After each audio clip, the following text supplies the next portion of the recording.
Dallas Mavericks, who did a little business with your Charlotte Hornets at the deadline, Matt. They did. And they've won 6 straight now. Do you think that they have title upside? That was a really tough question when I saw it in the rundown you sent me yesterday. It's not an easy answer. I mean, I think about it, it's like, okay, well, do you have the number one, like the serious number one on a championship team? Absolutely, right? Luka is one of the best offensive creators in the world ever. He's playoff proven, and he can go sort of that there's not much you can do about me mode that you need guys to be able to do, right? Like every championship team has a guy like that. Luka can do that. And you got the number 2 in Kyrie. The offense with them has been super, super good. Kyrie's also incredibly proven. He's looked good since he's come back from injury. So, I mean, offensively, when they're both on the court, I think it's maybe the best in the NBA or one of the best in the NBA. So that absolutely is championship level. The question's about the defense. And what you've seen since they've made these moves is that they added some size. They got Gafford. They got PJ. And it has made a world of difference for them.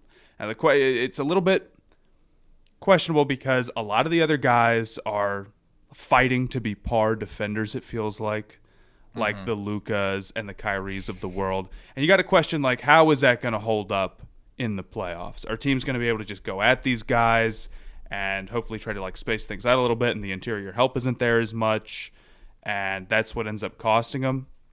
Or is it going to be like, yeah, we're going to be able to counter what people throw at us because we've got Maxey and PJ and Gafford and Lively. That's a pretty good rotation of guys to be able to, throw out some different looks at teams or respond to different looks. You got good spacing in there. You got good size, depending on how you play that.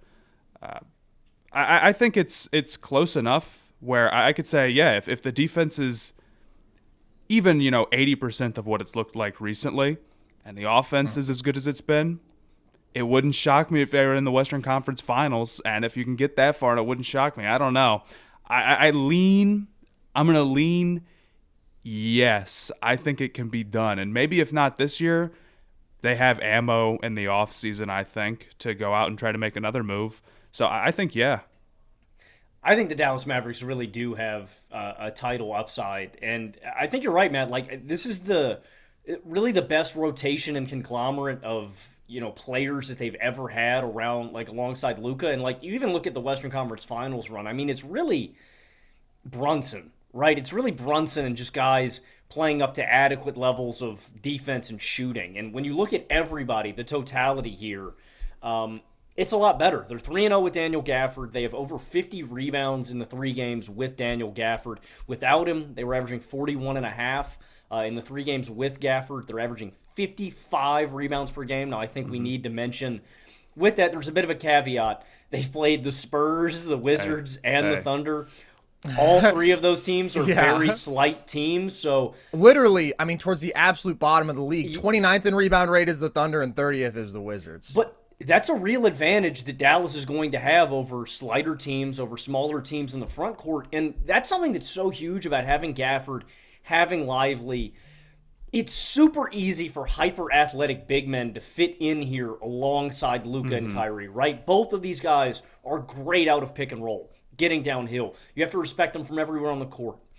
They can throw lobs wherever. And so, really, every possession, if you just have a guy rolling hard to the rim, it has to draw attention. It opens up lob opportunities, but it also gets them close to the rim if Luka or Kyrie put up a shot. Like, it's just a good action to run in your offense. And if you have a hyper-athletic big man, it's going to work. And then they make up for those guys' defensive deficiencies that you mentioned, Matt, with rim protection. So they're just great assets to have. Lively this season has the 6th most alley-oops finished. Gafford has the 12th most. Like, they're really good for what they do alongside these guys. And then you mentioned some of the role players. Like, they're playing really well, and I think I trust them. Like, I think it's going to require them playing good wing defense and shooting well, but I don't think that's out of the. I don't think that's it's not. Too it's much definitely to ask. not entirely out of the question. That's how I feel about it too, and that's why I think they do have that ceiling. And you're right. The rest of the offense, not even just the bigs, but the rest of the offense is just really, really well built out. And I know like PJ maybe hasn't done anything crazy for them yet. But having an ultra versatile 4 like that with his size, he can get worked out of the post. He can, go off the dribble. I think it's absolutely huge for him. I really like what they've got going on. Yeah, dude. To speak specifically, like to the role guys, Hardaway Jr. can swing a series with his shooting, man. Josh Green has been playing good ball recently. The one guy that's flown under the radar to me is Dante Exum, man. Exum's been kind of a diamond in the rough pickup for them. He's averaging an efficient 9-3-3 on 57, 48, 73 splits. You said it, Matt, at the start. If they get superhuman Luka and Kyrie on offense and everything else is to an adequate or average level, they have the personnel to make the run. I wouldn't be surprised at all, man. Anything is possible with superhuman Luka and Kyrie. Yeah. I think there are two teams who I have significantly more confidence in winning the title than like anybody else, and that is the Nuggets number 1 and the Celtics number 2. But when you are looking at that next tier of teams where I'm like, you really have a puncher's chance. Like, I wouldn't even put the Clippers quite in that top tier. The Bucks would be in that next tier. I think the Mavs are now there. You have one of the most dangerous offensive duos, specifically backcourts, in league history. And there is no overstating how dominant Luka is in playoff environments. Like you said it, Matt, the guy who can just get where he wants and the defense is like, oh man, there's really nothing we can do about this. We can try any different coverage. We can throw the kitchen sink at this guy, right? If we trap him, he's going to destroy us with playmaking, and he has Kyrie Irving on the court with him. If we deal with him in single coverage in any way, he's going to just annihilate us. Isolation, pick and roll, post-ups. And now they are bigger and they're more athletic in the front court. That's the reason that earlier, before the year, I thought this was going to be a play-in team because I'm like, their front court is just levels below everybody else. But now I look at what Lively has grown into this year, and with Gafford and with PJ, and I see a starting 5 of Kyrie, Luka, Josh Green, PJ Gafford with THJ and Lively and Maxey and Hardy and Dante Exum, who's been hurt. But you're right, Logan. When he was healthy, he was playing well. Like, they've done an incredible job of building out this roster. And I do still worry about the defensive ceiling. It's higher. They are going to rebound better. They're going to protect the rim better with Gafford out there, and he's going to eat up boards. And offensively, too, yes, he has that vertical spacing that Lively does, but he also brings a little more physicality. He's got a little bit more of that touch finishing, too. And I like what I've seen from PJ defensively. That was one of my questions is, all right, we know that he has the tools, right? He's 6'7", athletic, moves well in space, got hops, 7'3" wingspan, but when you're a Charlotte Hornet, like, you can only tap into that so much. No offense, Matt. And I was curious, like, how much is he going to buy in? I've been impressed through his first couple games. Well, what it really came down to, and part of the reason why he was so bad for the Hornets this year, because he had a fantastic season last year, but it just felt like sometimes his role was a little bit bigger than it was supposed to be because of the team. Totally. And defensively, he can't play the 5. Now, there's nothing wrong with that. There's nothing against that. He cannot play the 5. But when Mark Williams went down for the Hornets, he kept getting minutes there, and it's like, it just doesn't work. It's just not what suits him. They ran out of options because it's Nick Richards, P.J. Washington, and then Nathan Mensah, who has been not very good for Charlotte whatsoever. So I've heard some Mavs fans talking about, like, well, he's a little bit more, like, defensively versatile than Grant Williams. We can put him at different positions. And I was checking to see, like, do they mean at center, or do they mean, like, he can play the 4 a little bit more? And it's like, they mean he can play the 4 because they're a serious team, and, they don't have 10 wins or 13 wins or whatever. But I agree. I think PJ in this environment is going to look like he did last year soon. And I totally agree about the offensive role, too. Like, that's the thing. There were some possessions in Charlotte where you're like, oh, PJ's running pick and roll. Like, I'm not sure that really suits his skill set super well. He doesn't have to do that in Dallas. It's play finishing, and it's effort defensively. So Luka's averaging like 35, 9, and 10 on insane efficiency. And in the playoffs, that's damn near what you expect from him. So when you have that guy, when you have a top 2 offensive player on the planet, and with him, Kyrie has been so great. Like, in games that Luka doesn't play in, that Kyrie plays in, the Mavs have an offensive rating of 123. When Kyrie is on the floor, they actually have a slightly better offensive rating than when Luka's on the floor overall this year. It's like a negligible difference, but that's awesome value. When you can take your absolute superstar off the court and the guy behind him is so great that you don't really lose much in terms of team production, that makes them scary. I still think the path to beating Denver is exceedingly difficult because It is. in that matchup, they are still going to be undersized, and they're not going to defend at that same level. And then I worry, all right, your backcourt, maybe they get picked on defensively, and on the glass, I think you're going to lose. And at the end of the day, as great as Luka is, I don't think you have the best player in that series. But outside of that, I don't think there's anybody else who I look at and I'm like, yeah, Dallas can't beat them because of what Luka can do and because they've improved in the other areas. They've done a phenomenal job building things up since Brunson left. Mm-hmm. They really have. And I think it's funny because you've sort of seen both sides of the trades from them. It's like they got Kyrie, and I think a lot of people said, like, well, are they just going after a star for the sake of going after a star? That fit next to Luka, that doesn't work. It's more to just talent than building out a team. And then they made the PJ trade, and I feel like I heard a decent number of people say the opposite, where it's like, you really gave up a first-round pick for PJ Washington? He's not talented enough to do that for. That doesn't make any sense. So I'm glad things are working out for him. I'm excited to watch some serious Luka playoff basketball. I think it'll be good. I do have one question for you guys about this one, though. Yeah. Okay, Mavs are pretty serious now, right? We're saying they have title upside. Wolves, Thunder, Clippers, Nuggets, 5 teams in the West. Not all of them can make the second round. Of those 5, who is the most likely to be a first-round exit?